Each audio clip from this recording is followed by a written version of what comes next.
nós só vamos compor a mesa com aqueles que farão o painel de número 2.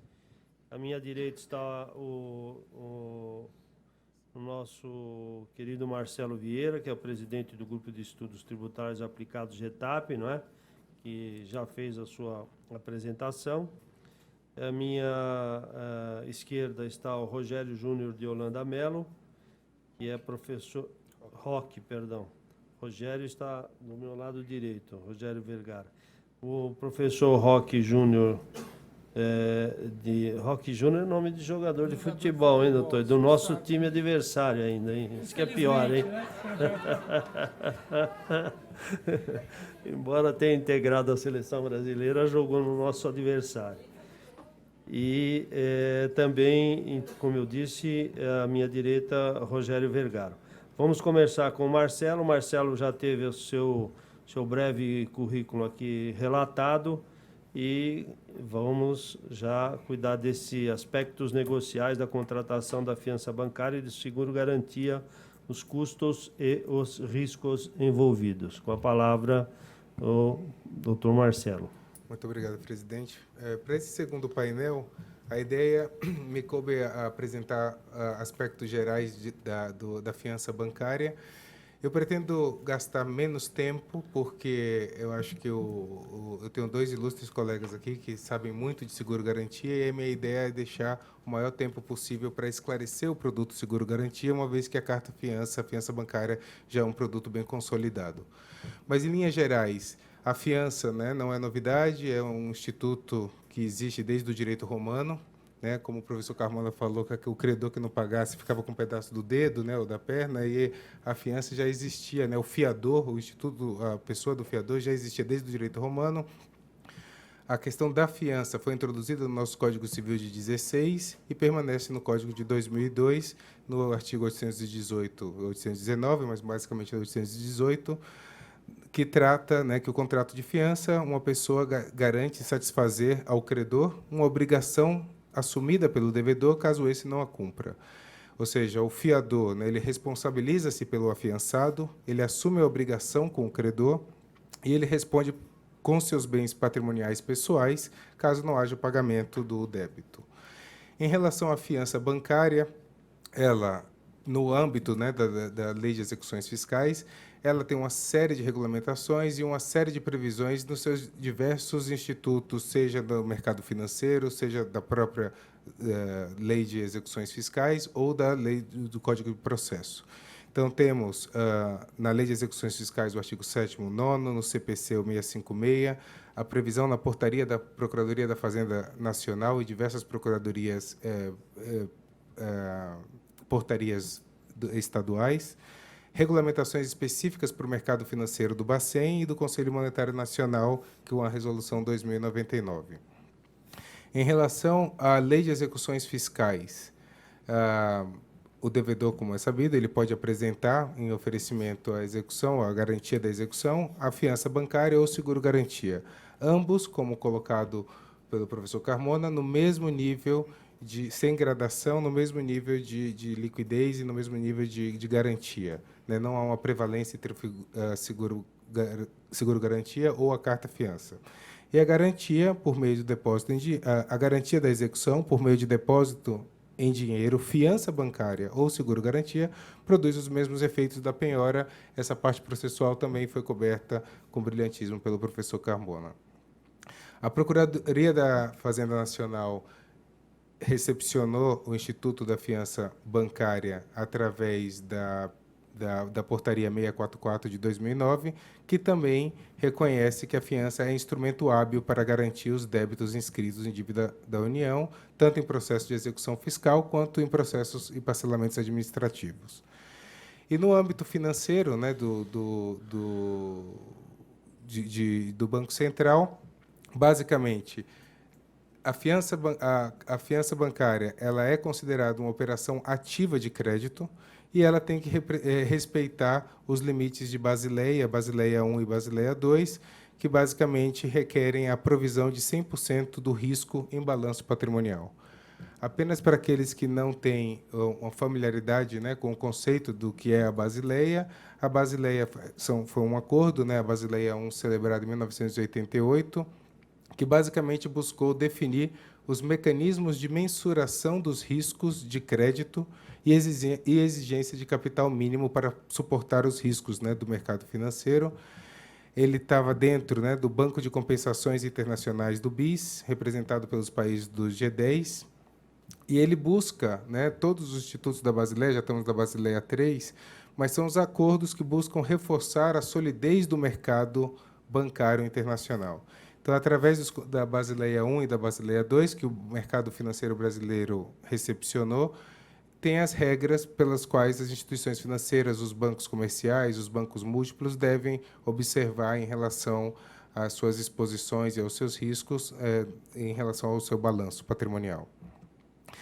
Ainda no Banco Central do Brasil, a regulação da carta-fiança, como já foi dito, né, uma operação ativa de crédito, tem uma resolução 2325, que ela dispõe que todos os bancos, né, bancos múltiplos e comerciais, eles devem aplicar às prestações em garantias as mesmas regras de concessões de empréstimos, adiantamentos ou financiamentos.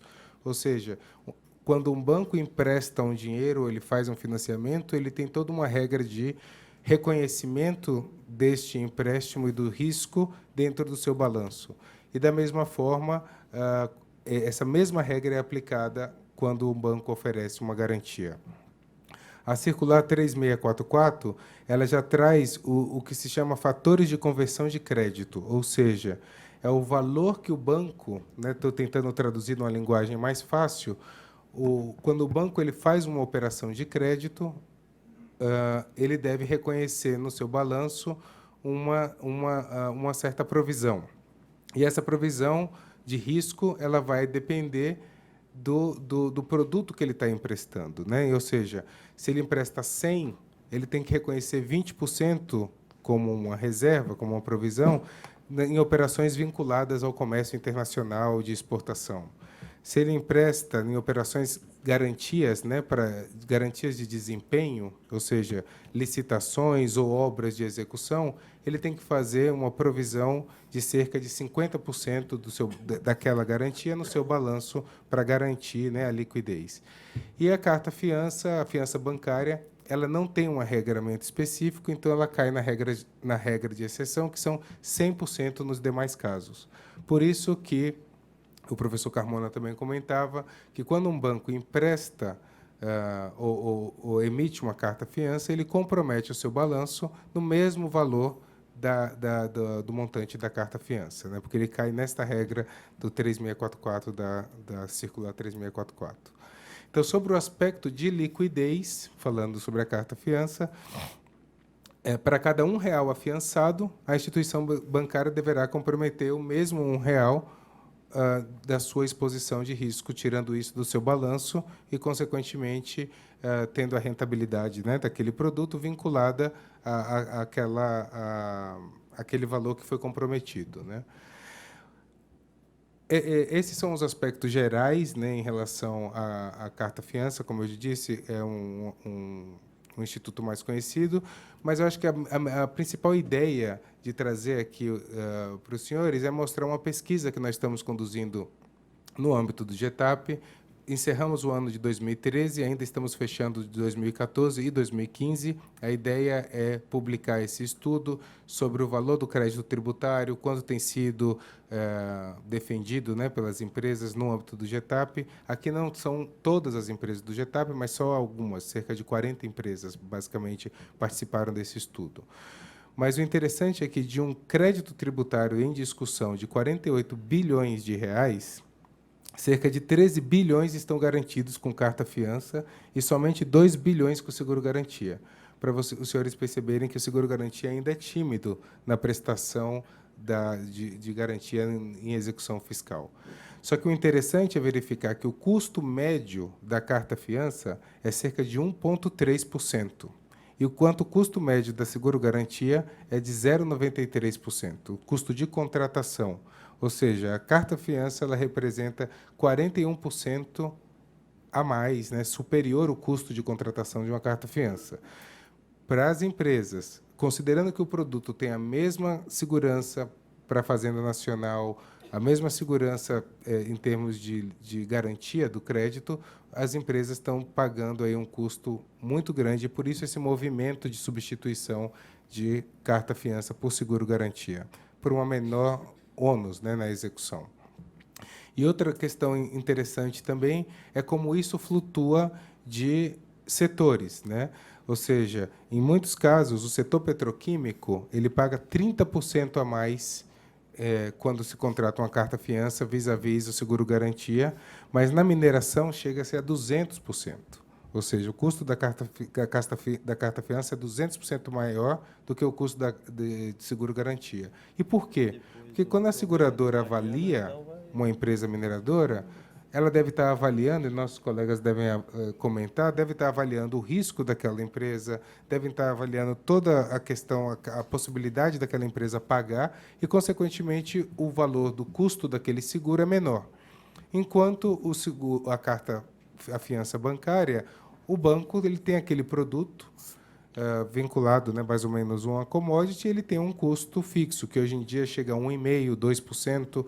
Agora, com a Basileia 2 e as readequações dos balanços dos bancos, esse custo da carta-fiança tem subido ainda mais, o que onera significativamente o contribuinte que precisa se defender e precisa garantir para continuar a execução.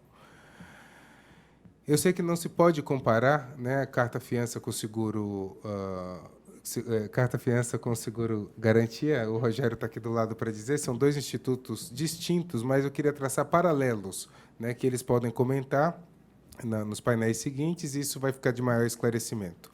Mas, basicamente, sobre o aspecto do risco, né, a fiança bancária ela tem o risco do emissor, ou seja, o banco é aquele que deve... Que assume o risco da fiança, enquanto seguro-garantia, como o professor Carmona falou, e os nossos colegas vão explicar, o risco da seguradora, mas o risco do sistema. O prazo pode ser determinado ou indeterminado, e no seguro-garantia é determinado no mínimo em 2 anos, só que já tem seguros concedidos em 5 anos, enfim. Comprometimento do capital de giro na fiança bancária, sim, compromete o capital da instituição financeira, e, do ponto de vista das empresas, também compromete o limite de crédito que aquele contribuinte, que aquela empresa tem com a instituição financeira. Enquanto seguro-garantia, não. Ele não compromete esse limite. O custo, não posso dizer que ele é maior, mas ele tende a ser maior, o custo da fiança bancária, enquanto o custo do seguro-garantia ele tende a ser menor, e essa realidade está sendo refletida para o ano de 2013 na pesquisa dos associados do GETAP. Em relação aos limites, como nós falamos, compromete o limite do banco, né, do banco poder operar com outros produtos, porque ele está seguindo a regra da Basileia. E, em relação ao seguro-garantia, ele tem outros limites estabelecidos pelas regras, mas que não são distintos do limite, do comprometimento do limite do capital, do balanço da seguradora. E, para finalizar, basicamente, eu queria dizer que ambos os institutos, a carta-fiança ou o seguro-garantia, se prestam a garantir a execução. Ambos os institutos concedem a segurança jurídica para as procuradorias federais, estaduais e municipais e ao Poder Judiciário. Passo a palavra agora para os meus colegas aqui para aprendermos mais de seguro. Deixa, então, só para conduzir aqui, passar a palavra ao Dr. Roque Júnior de Holanda Melo. Ele é graduado em Direito e pós-graduado em Processo Civil pela Pontifícia Universidade Católica do Paraná. Professor da Escola Nacional de Seguros, a FUNENSEG, e da pós-graduação em Direito dos Seguros da Universidade Positivo. Membro da Comissão de Crédito e Garantia da Federação Nacional de Seguros Privados, a FENSEG. Com a palavra, o nosso palestrante, Roque Júnior de Holanda Melo. Bom dia a todos. Antes de mais nada, eu gostaria de agradecer a IMAG e o GETAP pelo convite que nos foi feito. Deixarei que o presidente da federação faça em nome da federação, mas dizer que é um prazer imenso, uma honra estar aqui fazendo parte desse painel, discutindo de um produto de suma importância no judiciário, no atual contexto nacional. Refletindo, após as palestras, acho que vai ficar uma tarefa muito árdua para quem virá em seguida, porque pouco nos restou a falar. Na verdade, já seria um grande desafio falar após o professor Carmona, que abordou aqui de forma exaustiva, mesmo dizendo que não tem um conhecimento profundo, se aprofundou sim no produto e trouxe informações aí muito preciosas para a gente. Enquanto eu ouvia, realmente com esse receio de que ficaria muito pouco a ser tratado, me fez lembrar de uma figura pública do estado do Paraná, que ele não perde a oportunidade de dizer que uma boa explanação, aliás, uma explanação para ser boa, ela precisa necessariamente ser curta. Agora, se ela for curta, ela nem precisa ser boa. Esse vai ser o que eu tenho para vocês, apenas para dizer que a minha explanação vai ser muito curta. Tá? Não vejo como tratarmos do seguro-garantia judicial, especialmente modalidade de execução fiscal, sem falarmos um pouco do histórico.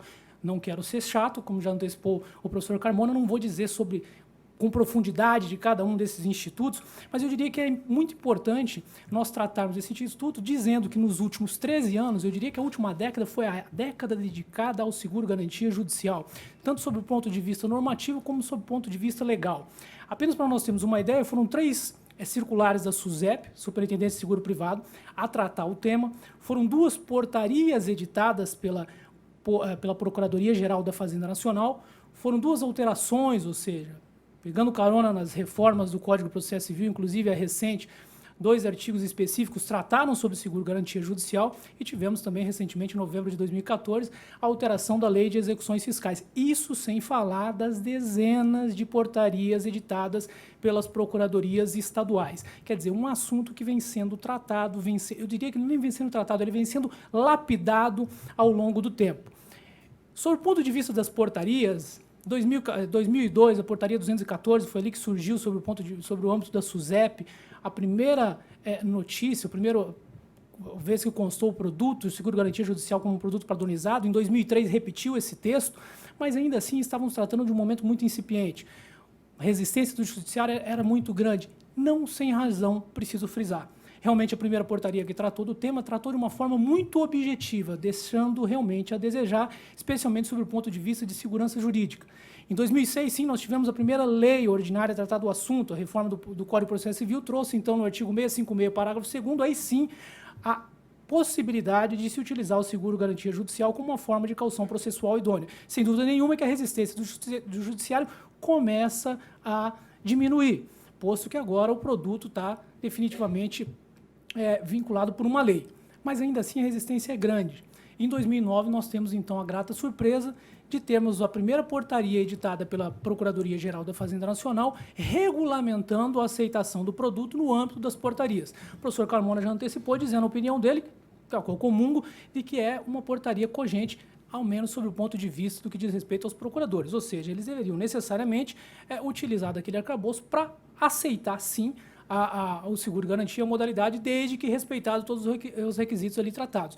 E é muito importante frisar que foi a primeira vez que o principal interessado, ou seja, o potencial credor, mesmo ante a inexistência de uma previsão na lei de execução fiscal, ele analisa o produto e ele fixa requisitos. Ou seja, objetivamente, é o principal interessado dizendo: eu aceito, esse produto é bom e se você atender essa lista de requisitos, eu aceitarei o produto. E o judiciário ainda assim continua com uma resistência que, ao meu ver, realmente já não se justificava. De qualquer forma, após isso nós tivemos a circular SUSEP 477, em 2013, não quero entrar em detalhes dessa circular, mas foi uma circular que, sob o ponto de vista operacional, ela foi uma evolução para todo o mercado. E no que diz respeito ao seguro-garantia judicial, uma evolução ímpar, porque ela divide as modalidades em seguro-garantia judicial e execução fiscal, e preciso dizer também que não foi apenas uma simples portaria editada pela Superintendência de Seguro Privado. Não. Essa foi uma legislação, ela foi uma normativa que contou com ampla discussão de todos os interessados e principalmente com a Procuradoria-Geral da Fazenda Nacional. Eu digo isso, e não são palavras minhas, mas em todas as oportunidades que nós tivemos de debater o assunto com a própria SUSEP, a SUSEP não cansa de dizer que o produto, a modalidade judicial para execução fiscal, foi uma modalidade praticamente desenvolvida pela Procuradoria-Geral da Fazenda Nacional. Ou seja, foi a Procuradoria-Geral da Fazenda Nacional interferindo de uma forma proativa e de uma forma muito boa para o mercado e colocando dentro da circular SUSEP, ou seja, quais são aqueles requisitos que deveriam ser obedecidos, como como essa apólice, quais são as cláusulas que essa apólice deveria conter. Não por outra razão que um ano depois, nem deu um lapso de um ano, foi uma questão de meses, a própria PGFN editou uma nova portaria, 164, substituindo a 1159 anterior, deixando ainda mais objetivo o produto. Por quê? A razão foi porque ela, como ela fez parte, ela criou a redação da circular SUSEP no que diz respeito especificamente à modalidade de seguro, garantia judicial e execução fiscal, ela se sentiu confortável a ponto aí de tirar uma série de requisitos que realmente eram desnecessários naquela portaria. Finalmente, nós tivemos aí em 2014 em novembro de 2014, a alteração da Lei de Execuções Fiscais, onde constou em diversos dispositivos ali a possibilidade, a admissibilidade do seguro garantia judicial aí em definitivo, como uma forma de caução processual também nas execuções fiscais e também, como já abordou o professor Carmona, opinião da qual comungo, colocando sem dúvida nenhuma em pé de igualdade a fiança bancária e o seguro garantia judicial. Não há que se falar, portanto, em nenhuma gradação. Cito também, en passant, essa última reforma do Código de Processo Civil, artigo que o colega Adriano citou, o artigo 835, no parágrafo 2º, trata-se, na verdade, o artigo que replica o antigo 655, que fala da ordem de gradação dos bens, em que continua sendo dinheiro na ordem de gradação, porém, inseriu-se um parágrafo 2º a esse artigo, dizendo que, para fins de penhora, dinheiro se equipara à fiança bancária e seguro garantia judicial, desde que apresentado no valor atualizado do débito mais 30%. Não quero aqui entrar nessa discussão, comungo da mesma opinião do professor, acho que será uma discussão, um esforço hercúleo do mercado aí, realmente vai ser uma batalha, mas o fato é que o legislador colocou sim, equiparou efetivamente ao dinheiro a seguro garantia judicial. Isso acredito que os operadores aí do direito terão um longo caminho a discutir, e isso vai realmente ser discutido através da jurisprudência, o posicionamento dos tribunais, que se avizinha aí, posto que esse código, a priori, é para entrar em vigor agora em março de 2016. Feita essa breve introdução, apenas para nos situarmos na evolução desse produto na última década, e com destaque, com ênfase, para a participação efetiva do seu principal interessado, a Procuradoria-Geral da Fazenda Nacional, ditando as regras desse produto, mesmo no âmbito da Superintendência de Seguros Privados, e obviamente que tudo replicado. Participamos recentemente de uma discussão com as procuradorias, e um procurador da Bahia específico disse: nós nos inspiramos. Aí ele olhou e falou assim: nos inspiramos não, nós copiamos a portaria ditada pela Procuradoria-Geral da Fazenda Nacional. E é louvável, porque não teria outro motivo, teria que seguir realmente as regras que a própria Procuradoria, após anos de estudo, fixou. Com pequenas variações, mas isso que nós temos. Nos âmbitos estaduais, replica-se, então, todas aquelas exigências da Procuradoria-Geral da Fazenda Nacional para se criar ali um produto mais forte, mais robusto no que diz respeito ali à segurança jurídica para as partes. Entrando nesse aspecto, como fruto de todo esse desenvolvimento, não vou passar em todos os requisitos, ou seja, tudo que a apólice traz conosco, mas a apólice, pelo menos no que diz respeito ao seguro garantia judicial, é uma apólice muito objetiva, trazendo as suas condições gerais, especiais, e as particulares são as condições que particularizam o risco, prazo, vigência, valor e etc.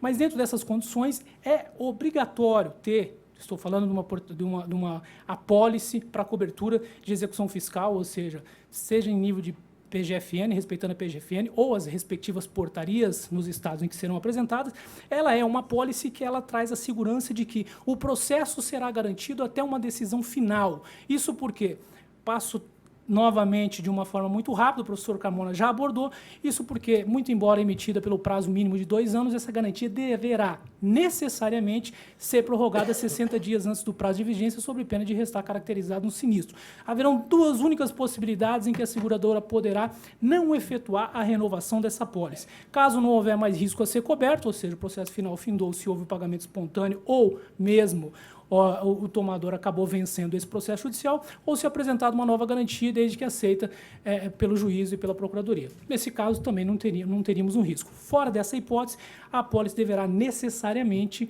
ser renovada. Como o próprio professor Carmona disse, vou cansar de me referir, professor, porque realmente apenas são pontos não para apenas para corroborar, para ratificar. Mas, realmente, se você compara com outras formas de garantia, isso não é nenhum demérito, você ter ela por um prazo determinado. Muito pelo contrário, considerando que no seguro-garantia você teria, sim, a força de, num momento anterior, caso não preenchidos os requisitos, não renovada a garantia, você tem um sinistro e, efetivamente, o depósito daquele valor em juízo. Ou seja, é uma garantia que traz até um plus aí, se comparado com outras formas.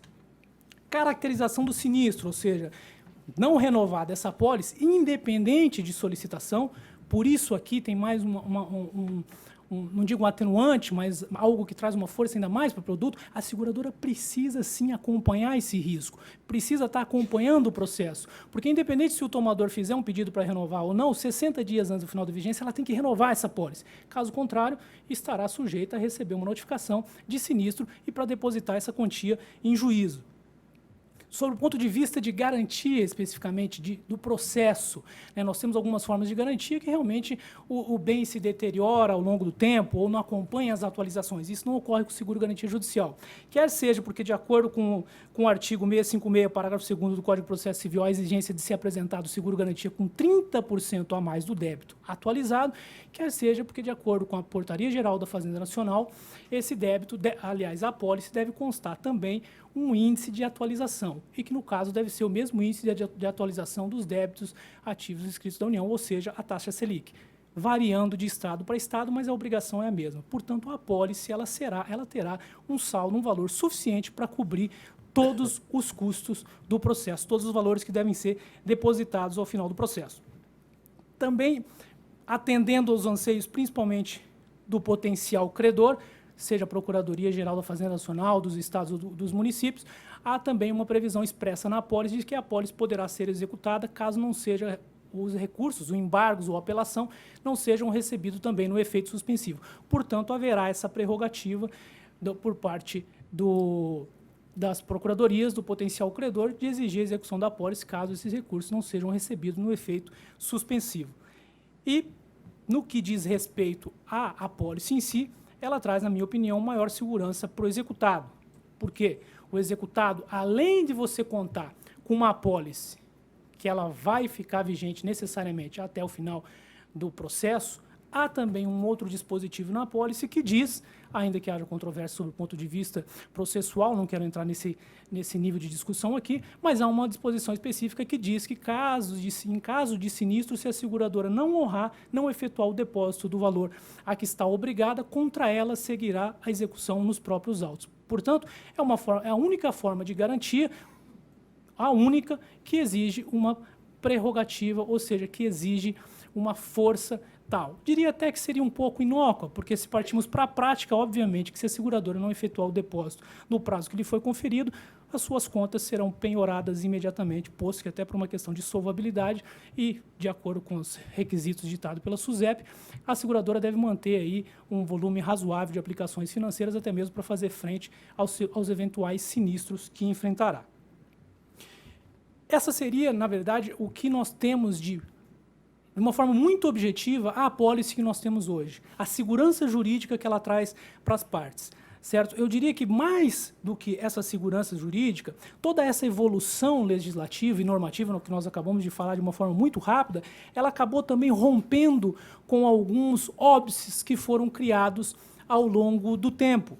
Eu diria, por exemplo, e volto a repetir alguns pontos que foram já observados, mas eu acho que são de fundamental relevância. Algumas decisões no início da utilização do produto realmente diziam que uma das razões para que não se pudesse aceitar o seguro-garantia judicial seria a questão do prêmio, ou seja, comparando o seguro-garantia judicial com outras formas de seguro, em que realmente, se você não paga o prêmio, você perde o direito à indenização. Isso não existe, nunca existiu no seguro-garantia judicial, mas a 477 trouxe isso no bojo da apólice, de forma em que há uma previsão expressa dizendo que, ainda que o tomador não pague com o prêmio, a seguradora continuará obrigada pelo risco, né?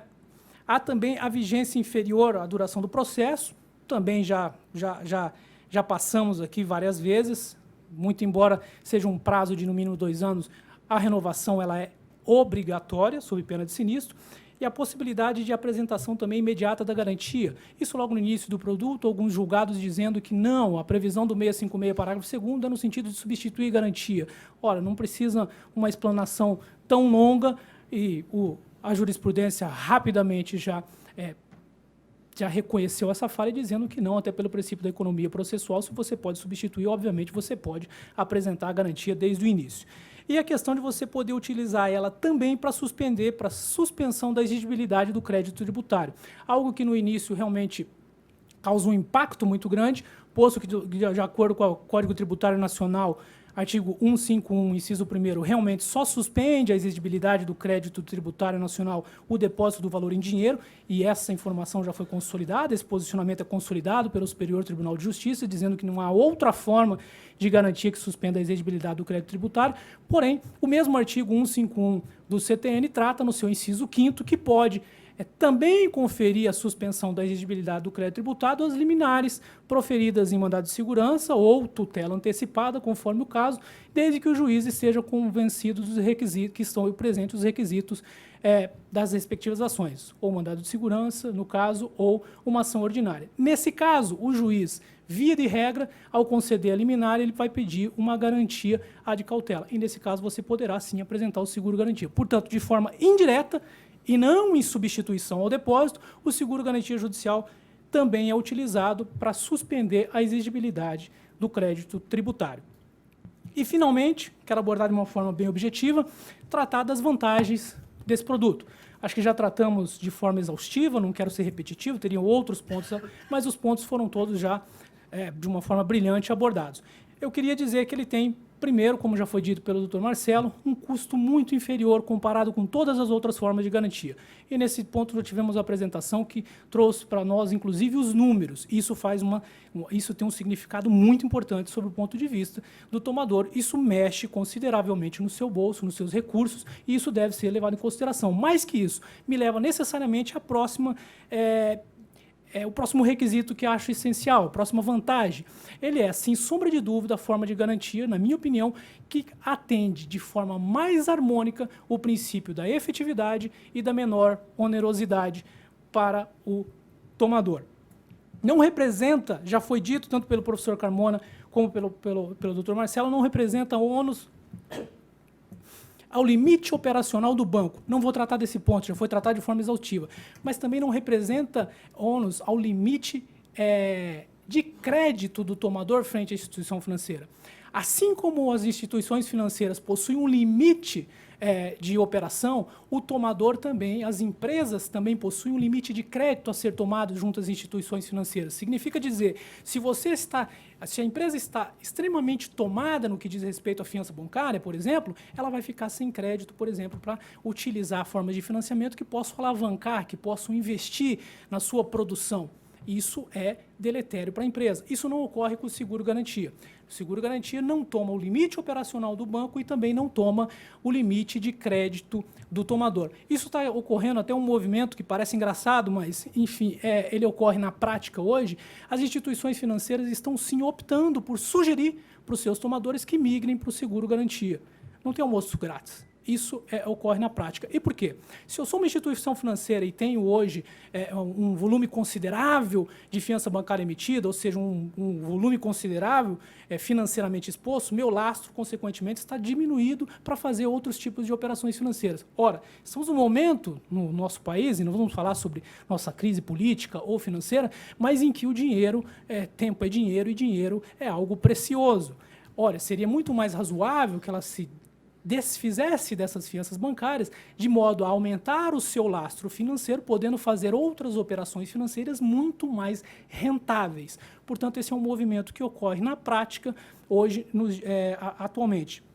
E, por fim, quero apenas fechar falando um pouco sobre a pulverização do risco. O professor Carmona já abordou aqui a questão da pulverização do risco, na minha opinião, algo que reforça ainda mais a fortaleza desse produto. Vamos tratar muito rapidamente sobre a questão do resseguro. O que seria resseguro?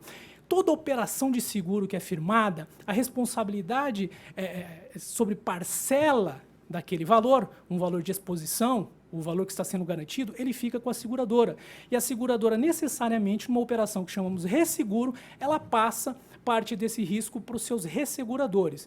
É muito comum hoje nós trabalharmos com contrato de resseguro automático. Significa dizer, uma seguradora X, ela possui um contrato de resseguro automático, um painel de resseguro, 10, 20 resseguradoras, cada um assumindo um percentual X de todos os riscos suportados por aquela seguradora. Essa é a operação que nós chamamos de resseguro.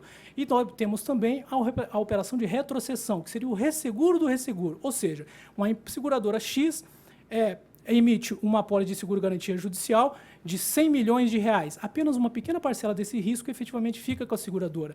A parte maior passa para todos esses resseguradores na operação de resseguro, que, por suas vezes, também fazem outra operação que se chama retrocessão, transferindo parte do risco que ele assumiu para outra resseguradora internacional. Ou seja, num processo de pulverização do risco.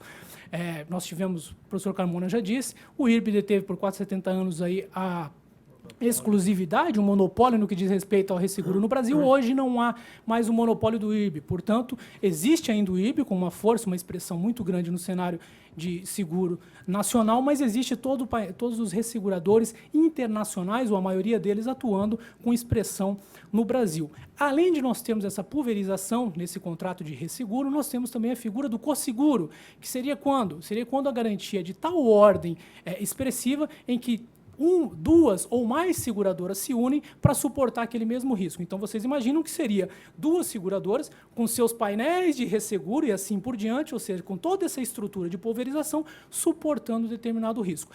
Apenas por uma questão objetiva, eu fiz questão de fazer algum exercício, porque realmente era algo que alguma resistência que encontramos de uma forma muito ostensiva, principalmente de alguns procuradores, mas o fato é que nós já o escutamos por diversas vezes e teve na plateia quem ratificasse essa questão, alguns procuradores dizendo, não, a liquidez da fiança bancária é muito maior do que o seguro-garantia. Eu diria que, com todo respeito ao argumento, trata-se de um desconhecimento do produto.